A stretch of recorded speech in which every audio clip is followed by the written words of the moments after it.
الحمد للہ الذی خلق الانسان والصلاة والسلام على عبده الذي فضله بالعلم والإعجاز والبيان وعلى سائر أهله وأصحابه صلاة قائمة على ممر الزمان اما بعد.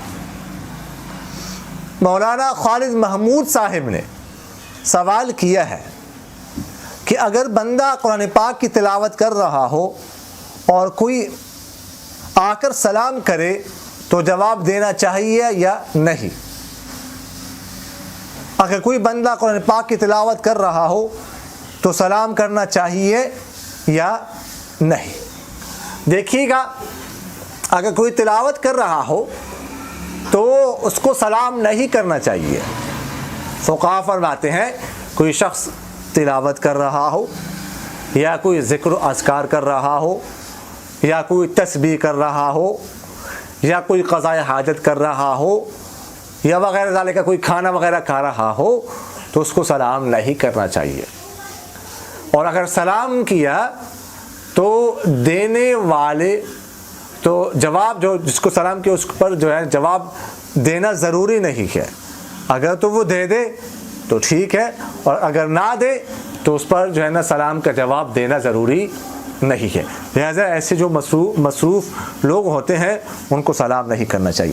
تیسرا سوال انہی کا یہ ہے کہ قرآن پاک کی تلاوت کرتے وقت مسجد میں اذان شروع ہو جائے تو تلاوت کو جاری رکھنا چاہیے یا اذان سننی چاہیے؟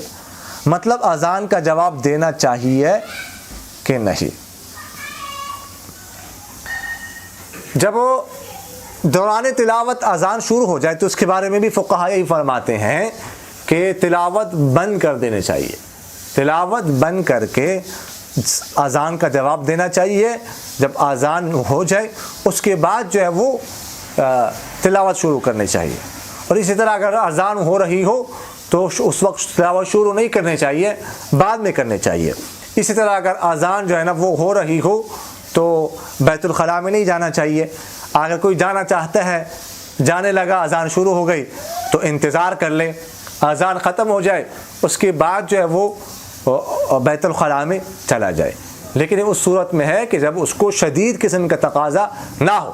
اگر تقاضا بہت زیادہ ہے کہ وہ اذان کا انتظار نہیں کر سکتا، بہت زیادہ شدید قسم کا تقاضا ہے، تو پھر اس صورت میں وہ جا سکتا ہے. اسی طرح اگر کوئی اور کام کر رہا ہے، اذان شروع ہو جائے تو وہ کام جو ہے وہ چھوڑ دینا چاہیے. مثلا خرید و فروخت ہو رہی ہے، کوئی سودا ہو رہا ہے، اذان شروع ہو جائے تو وہ کام جو ہے وہ چھوڑ دیا جائے.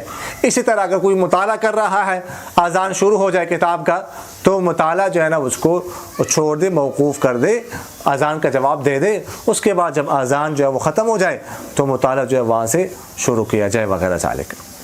چوتھا سوال انہی کا ہے، موبائل میں قرآن پاک ایپ کی صورت میں رکھنا ٹھیک ہے یا نہیں؟ کیونکہ بندہ بیت الخلاء وغیرہ میں جاتا ہے. قرآن پاک موبائل میں رکھ سکتے ہیں، یہ جائز ہے. جہاں تک بیت الخلاء میں داخل ہونے کا تعلق ہے تو بیت الخلاء میں جب بندہ داخل ہوتا ہے تو وہ قرآن پاک بند کر دیتے ہیں. تو جب آپ نے ایپ کو بند کر دیا تو وہ ختم ہو گیا، اب اس کا وجود نہیں ہے، اب وہ اندر ہے، تو اس لیے وہ اس میں جو ہے وہ داخل ہو سکتے ہیں بیت الخلاء میں، واش روم میں، یہ جائز ہے. پانچواں سوال انہی کا ہے کہ بیت الخلاء میں وضو کرنا ٹھیک ہے یا نہیں؟ دیکھیے گا آج کل جو ہمارے بیت الخلاء ہوتے ہیں، واش روم ہوتے ہیں، یہ بالکل صاف ستھرا ہوتے ہیں، ہمارے کمروں کی طرح جو ہے وہ صاف ستھرا ہوتے ہیں. تو وضو کرنے میں تو ویسے کوئی حرج نہیں، وضو تو کر سکتے ہیں. اور علماء بھی فرماتے ہیں کہ وضو کے ساتھ ساتھ جو وضو کے دوران جو ادعیہ ہیں، جو دعائیں ہیں، بعض تو واضح طور پر احادیث سے منقول ہے، اللہم اجعلنی من التوابین واجعلنی من المتطہرین، اللہم اغفر لی ذنبی ووسع لی فی داری وبارک لی فی رزقی وغیرہ ذالک. اور بعض جو فقہا نے کتابوں میں لکھی ہوئی ہے ہر عضو جو ہے نا وہ دھونے کی الگ الگ دعا.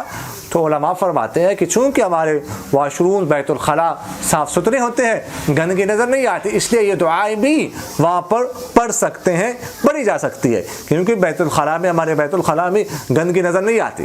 اگر کسی نے قضاء حاجت کر لی تو پانی بہا دیا، گندگی جو ہے نا وہ صاف ہو گئی، تو اس لیے وضو کرنا بھی جائز ہے اور ادعیہ پڑھنا بھی جائز ہے۔ اقول قولی هذا استغفر الله لي ولكم ولسائر المسلمين فاستغفروه انه هو الغفور الرحيم۔